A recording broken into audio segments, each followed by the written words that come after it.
I'm Jonny Stephenson, hunter and hunting guide. I've been pursuing deer for all of my adult life. And over the next 5 episodes, I'll be taking you on hunts for all the 5 species of deer we have here in East Anglia.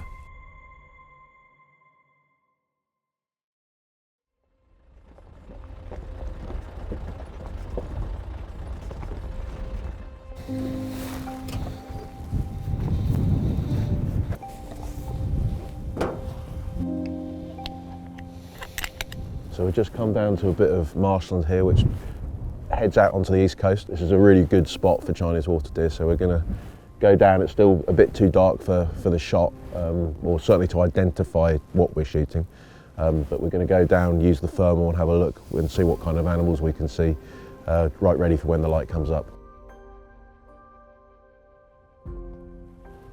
So I'm spotting animals out on the field here. There's a Chinese water deer just running to the edge of the hedge. It's a bit too dark to actually see if it's a buck or a doe at the moment, and we are primarily after females to try to drop the numbers here a little bit. It is a cull hunt that we're doing today, so we are targeting the females. I'm tempted to use this hedge here as a little bit of a screen for us. Get out in the field and walk down with some foliage between us and the deer. We can get nice and close then, and I can, even in this light, I'll be able to see exactly what it is.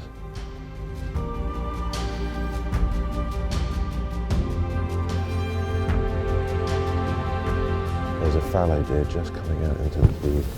See, it's a young buck. There's a group of them. They're young boys that have been kicked out from the main herd of does. Not our intended quarry today. There's Chinese water deer on both sides of the hedge, so I haven't got the luxury of using one side as a screen, because I'm going to spook deer whatever. But because we've got the wind angling slightly across, it's going to be best to use, go for the one which is good for the wind as well. So I think we're going to head down the left-hand side of this hedge. Chinese water deer are one of my favourite species, or definitely one of the species I find most interesting to watch when I'm out and about. They really are pretty crazy because you never really know what they're going to do. Most of the species you can kind of, well, you gauge, you spend a lot of time with them and you kind of know what they're, just by watching them you can see, oh, those fallow are going to do this next, or that muntjac's going to do that next. Chinese, you literally do not know what they're going to do. One minute they can be heading in one direction and then they'll suddenly start running around in circles, running off, chasing something, then being chased by something.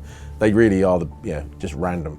When people say that you should get into your quarry's head, to be a successful fisherman or hunter, you never really want to do that with a Chinese water deer, because I think it would get pretty weird.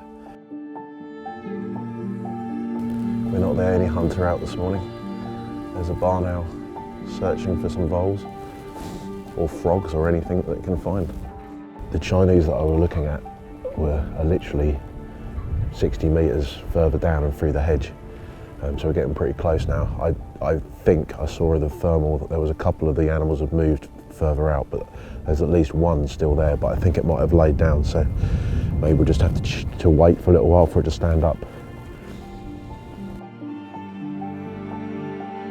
Feeding away happily there.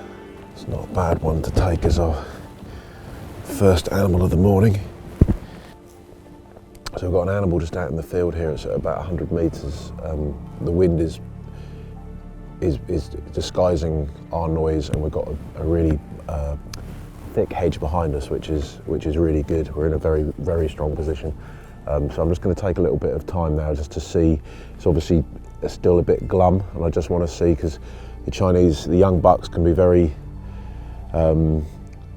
hard to tell from the females, because they're not showing much tusk and they haven't got the kind of war wounds that the old bucks have got with the tatty ears and the rest of it. Now, it's not the end of the world if I take a young buck here. Both males and females are in season, but from a culling point of view, to actually drop the population, we have a lot of animals here. We do need to shoot some females. So if this is a buck, we will have to carry on and definitely get some females by the end of the day.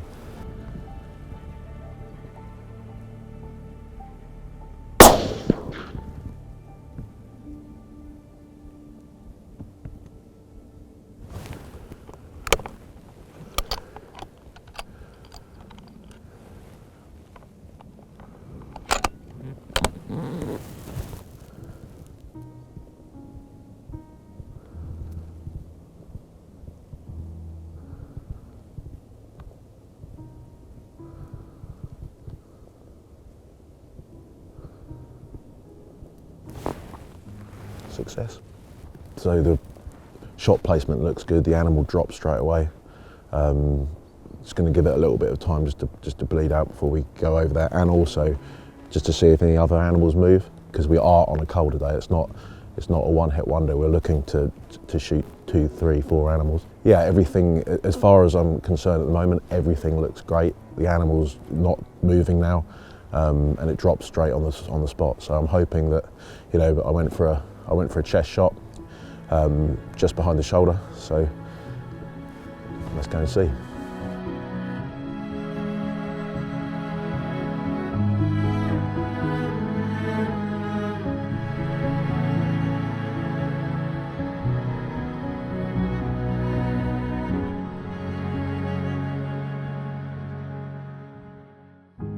So it is, as I had a slight suspicion of, it's a young buck, but again, it's not the end of the world. We have got to take some young bucks out here because there is just a lot of deer, full stop. The shot was a good one. As you can see, there's this pink frothy blood coming out of the nose, which means that the lung has been hit, which was what I was aiming for. So yeah, not a bad start at all. I've seen a lot of other animals moving around. There's actually animals moving around even whilst we're standing here. So I think we can get on and try and get a couple more down. They've been in zoos and collections, you know, dating back into the 1800s, but it was the early 1900s when they were first kind of seen in the wild. With the area where we were actually hunting today, and in Bedfordshire, you know, East Anglia and Bedfordshire, they were some of the first wild sightings, and they really are kind of the big stronghold in the country. They are now starting to spread out in, you know, other parts of the country, but East Anglia and Bedfordshire is really the home of the Chinese water deer. Their numbers just increase year on year. They do have natural predators, you know, the birds of prey will get them, foxes get them, but, you know, with good keepering in the area, there aren't so many foxes, and if they have good weather conditions, they can really, you know, their numbers, you notice them having a good year, they're everywhere.